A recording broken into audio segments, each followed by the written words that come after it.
Hello, this is Auntie, and welcome back to our journey.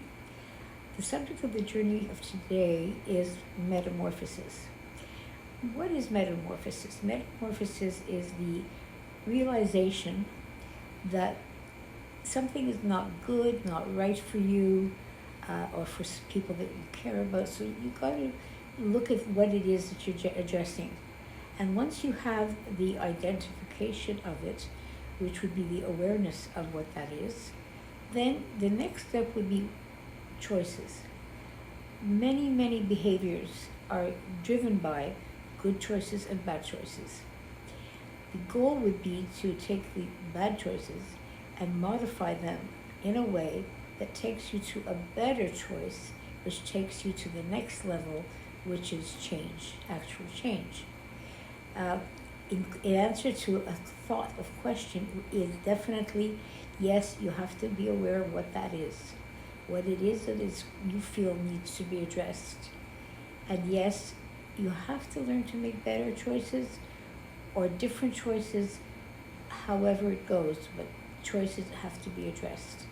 And once the choices are of the kind that will bring about the better next move, then we go to change. And change is the accomplishment of your goal.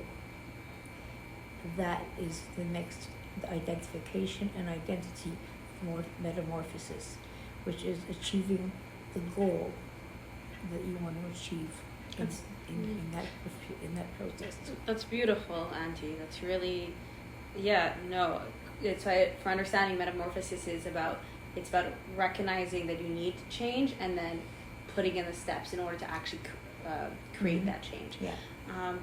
So Auntie, this is the first podcast episode after the introduction. So I think maybe it'd be interesting to know, why did you want to start with Metamorphosis? What about it was so important that you wanted to be the first episode? Well, because I guess as in retrospect, the lack of goals, the lack of direction is an awareness that is very difficult to achieve, but absolutely necessary. You can't just jump into a change. You can't just jump into, oh, now I know what I'm doing wrong, or what I should be doing differently, or what's right or what's wrong. It really is a very distinctive process. And the process started with me, in my case, multiple times. It wasn't one situation or one goal. It was many, very many. Because my life started off in a very turbulent and difficult teen years, and that led to other issues and situations that I lived through that took me to the next level of where metamorphosis had to come into play, and so forth. It happened for me in many cycles of my life. And I think that most people don't even realize that they have cycles in their lives. But there's cycles in everything you say, everything you do leads to something next. It's not just that here and now. There's here and now that leads to the next, And the way I learned to realize things is that the past influences the present. The present, in its influence and its change, leads to the future. Mm-hmm. Past to present to future. It's a cycle. It's a process, and that took me a long time to recognize, because I lived my life more spur of the moment. I didn't think things through. I didn't think about the choices I made. I just went forward and did things. And as that came with a price to pay, in 90% of the time, I had to establish the realization that I had to pay attention and be more aware of what I was doing. And that came with it, knowing that it didn't just a question of say, okay, now I'm aware, now I'm okay. No, it didn't work that way. It worked that way by realizing that, okay, you're aware that you want to make a change. You've now set a goal as to what that change will be. how do you get there? And that's where the realization and the learning came about choices. I started to recognize that if I don't learn how to make better choices, I'm not going to make better decisions, I'm not going to go to a better path, and I will not achieve the goals I want to achieve.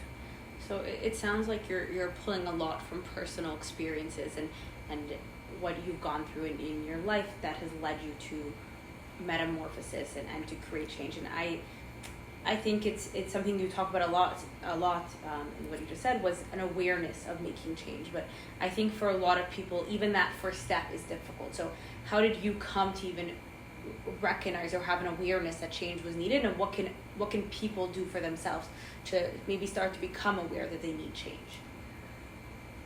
That's a very difficult question, really. But I will say that it comes with time. It comes with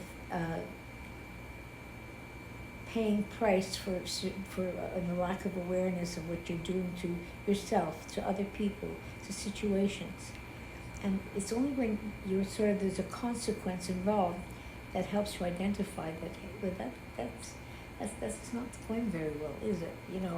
And so you then start to get what I refer to as awareness of the decisions you're making, the choices you're taking or not taking, and the fact that in most cases, what you're doing is almost done with reflex.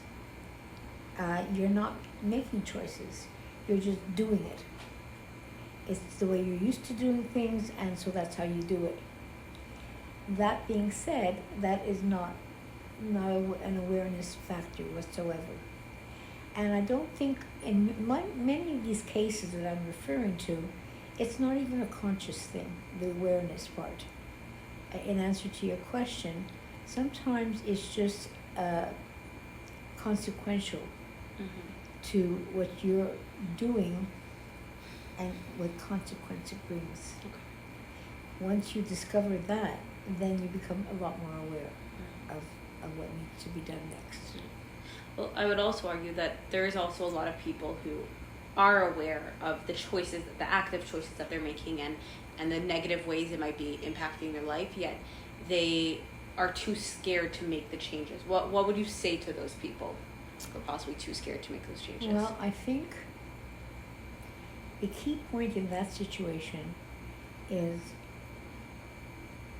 being ready, of timing, and how severe or how serious or lack of the consequences in what you're doing. Like, how is it affecting you? How is it affecting your life? How is it affecting the life of the people in your life? And I think that awareness comes with consequence. When certain things happen and you say, oh, that was pretty bad. And then you have to figure out why it was so bad and why did it happen the way it did. And that's where you evolve and develop awareness. It's need. It's need. You need you need to know in that point in time what it is that is affecting what you're doing, and what happens to you, and to what happens to the outcome of what you're doing, how it's based on the process you do or don't have to get there. Yeah, no, that does make a lot of sense, and yeah, it's really important what you're saying. And I'm gonna ask you another question. I think I know your answer for this, but I think people might be interested to hear. When it comes to change, do you think it's an easy thing to do, is to implement the steps to create the change? Do you think it's an easy thing to do? Well, no, of course not. That's what I thought you were gonna say. No, absolutely not. There's nothing about behavior in general, good or bad. It's easy. Easy is not a word that I apply at all to behaviors, to thought, and most of all to process. There's nothing easy about it. Nothing easy at all. But what in life really is, when you really stand back and look at it, what in life is truly easy? Nothing. I mean, it's true. All things that are important are worth it are usually challenging. But what the thing that one has to think about and accept is that sometimes you're just not ready. It's timing. There's certain times in your life that you can adjust and achieve things, and other times in your life that you cannot. And recognizing that makes it less possible to fail at trying again, because the fear factor sets in. And the fear factor, albeit it's a real feeling, is so negative and so unhealthy that one hopes to reach the skill set of choosing better choices that will take you away from the fear and give you the courage to do what you want to do next. Yeah, no, it's very important what you just said. And about time, is there anything you can do to maybe speed up the time or to help in the process? You're right, there's obstacles and challenges in our life that stop us from achieving the change we want. Is there anything we can do to potentially help ourselves in creating that change despite the obstacles? Well, I think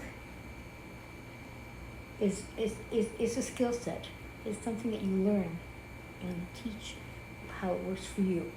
Okay? Everybody works it in a different way. Some people research. Some people take that research and apply it to whatever they want to achieve.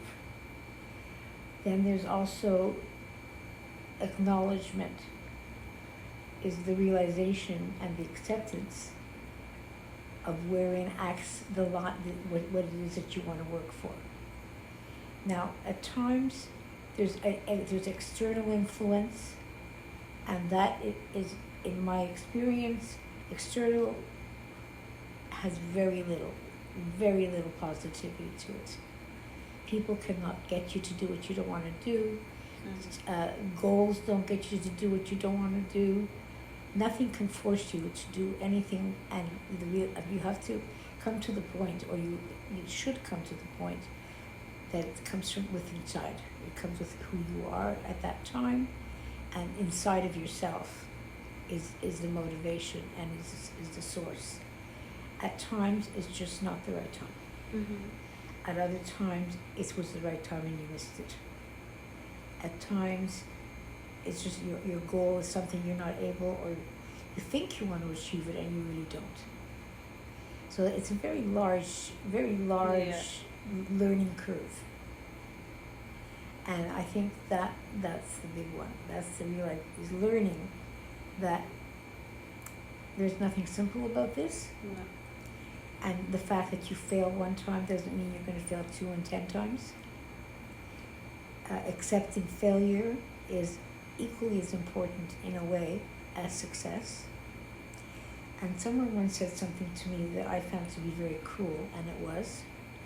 But some people see this in a certain way, and although I was extremely hurt by it, I will say that there's people that see life this way, which is, I don't give you a compliment on what you achieved, because you always take failure out of the mouth of success. And that was a terribly painful thing to hear. But then I realized that it was painful because of who it came from, more so than I thought it was true. And that's, I guess, the general thing that one learns in life, is to recognize your own self-evaluation and to put aside what other people think of you, because a lot of it comes from a lot of very bad places, and a lot of it comes from their personal relationship with you. But at the end of the day, it's not true unless you let it be true, and you can't let it be true because it's not. Success is what it is. You worked at it, you achieved it, and no, it's not an assumption that you're going to fail. And that's that. That really is. No, I think you really touched on an important point. I think people might look at others and say, how did they achieve their change? How are they and I can't? And I think they forget that we're all unique and individuals, and we each have our own process of having that change. And also, success is such a varied term that there isn't just one way to define success. And just like how we're all unique, so is our own successes. Yeah.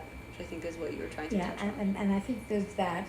But more importantly, being evaluated by another person, I find that very negative. Yeah, I think at the end of the day, you want to get to that place where you evaluate yourself, and you know who you are. Mm-hmm. And if you didn't succeed this time, well, then you're going to try again, and you'll try until you do succeed. But it's not because it's an assumption that you're going to fail, ever. No. Yeah, it's really incredible talking to you, because I mean, I've known you, and I know the trials and tribulations that you've been through, and to come out and see that you're so positive and that you have so much wisdom to share. And I think maybe do you have any stories of your own about, if it's not too personal, about how you've overcame change and succeeded? Well, I think my change was so varied in so many different subjects that I will talk about it in the various podcasts as time goes on. What I will say is that it took me a long time to come to the statement that I just made. You have to be ready, and when you're not ready, try again until you are. But failure is not about you being a failure. Failure is timing.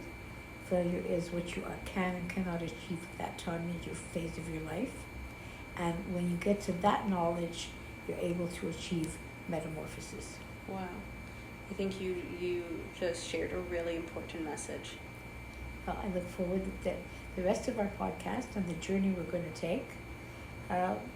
We welcome people to join us, and we hope that they will have some kind of achievement and success by having heard what we have to say. Yeah, well, it sounds like we're wrapping up.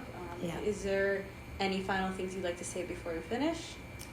Well, I think, establishing that you need the courage to keep trying, and you need the courage to try in the first place. And most important of all, you need to have the courage to know that it's not about you or what you can and cannot do. It's about so many other factors.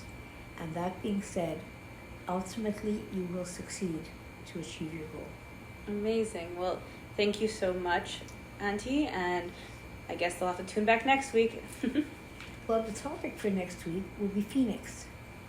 Mm-hmm. And I'm mentioning that because Phoenix is a term that not everybody necessarily will know. No. So the word Phoenix is going from death to life. When death, something or somebody dead arises and becomes alive. So they have to come in next week to hear all about that then. Exactly. Okay, so that is it. Bye, everyone.